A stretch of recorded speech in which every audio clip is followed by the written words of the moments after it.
Masa tantanya. Habis itu umur 47 dakwah ke kota Taif. Kemana tadi? Taif. Taif umur 47. Ustaz siapa umur berapa Ustaz? Oh, baru 27. Alhamdulillah.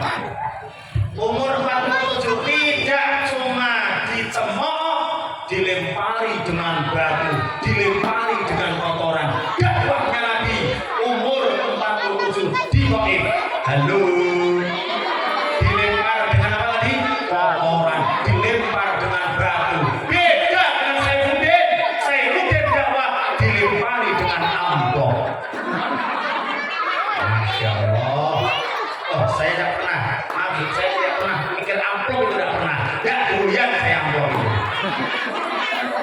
Bicara pula isinya pun saya tidak pernah memikirkan karena yang mikirkan panitia. Alhamdulillah. Umur 47 setelah itu Rasul balik lagi ke Mekah. Supaya ini tahu kisah dan peristiwanya. Balik ke Mekah di embargo. Tidak boleh di seputaran Masjidil Haram. Di embargo, disuruh pindah mengungsi Syikbu Makkah di lereng-lereng Mekah. Siti Khadijah paling kaya, sepertiga kekayaan orang Mekah punya Siti Khadijah. Di embargo keluar.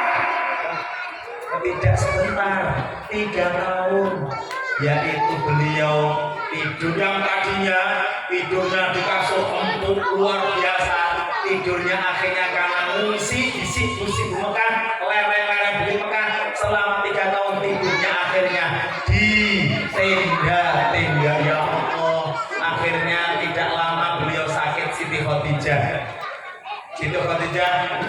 pas Rasul umur 50 sampai 51 wafatlah Siti Khadijah.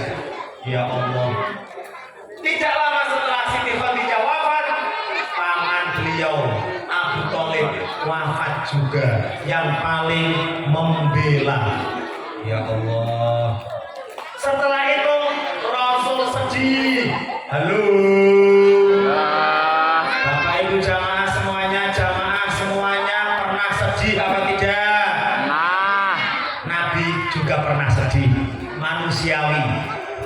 Saya mau nanya jamaah semuanya, pernah susah apa tidak? Pernah punya masalah apa tidak? Punya masalah? pernah. Memang wajar bermasalah.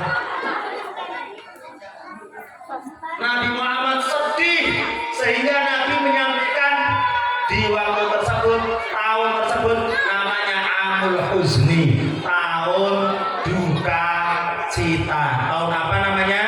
Amul Husni, tahun Cita. Ya Allah, sedihnya luar biasa. Lalu Allah yang berkehendak, Allah yang punya kudrah, iradahnya, Allah Subhanahu wa taala, Muhammad, kalau penduduk bumi pada tidak suka dengan engkau, saya lihatkan penduduk yang akan melihat bangga dan senang dengan engkau. Akhirnya terjadi healing. You understand? Healing. Apa tadi namanya? Healing.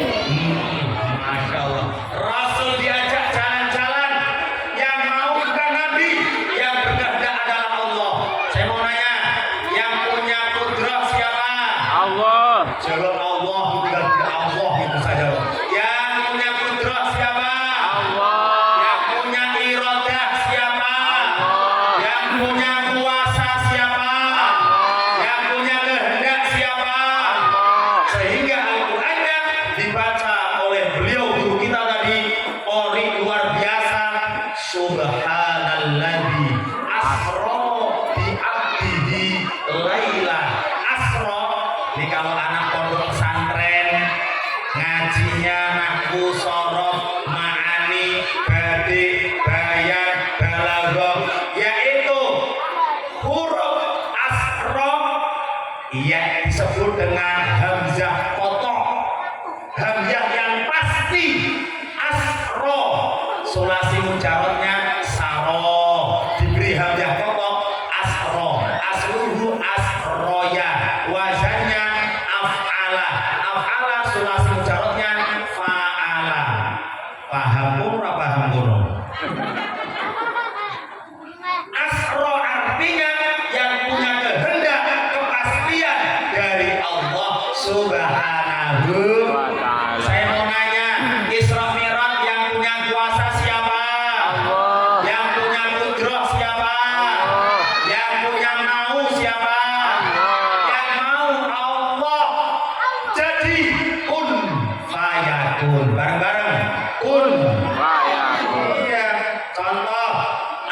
Al-Quran menjelaskan kun fayakun. Allah berkehendak ada nabi, rasul, tidak punya ayah, tidak punya ibu, diciptakan namanya Nabi Adam. Siapa namanya? Adam. Nabi Adam diciptakan oleh Allah menggunakan kun fayakun. Al-Qur'annya tidak punya ayah, tidak punya ibu. Allah berkehendak ada lagi punya ibu, tidak punya ayah, namanya Nabi Isa. Siapa namanya? Nabi Isa. Nabi Isa. Ibunya namanya siapa? Maryam. Siti Maryam. Dan Allah menggunakan lafaz juga kun Fayakun. fayakun, menggunakan itu. Siti Maryam tidak punya suami tapi punya anak. Jangan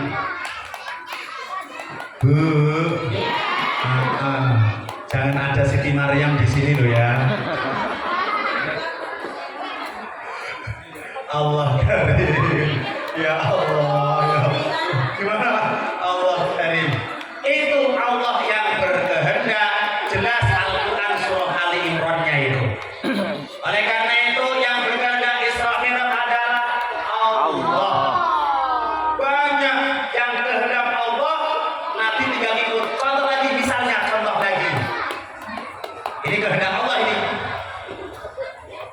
Ada seorang sultan dari Syria namanya Malik. Waktu itu datang ingin nengok, katanya ada ngaku jadi nabi, katanya ngaku jadi rasul, namanya Muhammad, kata Sultan Malik. Lalu Sultan Malik bilang, aku akan percaya dengan engkau wahai Muhammad. Nih, tapi salah satunya saya tidak ceritakan semua. Halo, Ya. saya tidak cerita semua karena ada makan. Satu aja, apa itu? Apa itu? Aku akan percaya kepada engkau wahai Muhammad kalau engkau bisa membelah bulan.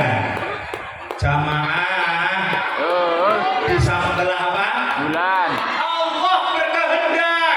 Surah Al-Qamar. Iqtarabatis sa'atu wan syaqqal qamar. Itu kejadian yaitu di Jabal Qubais.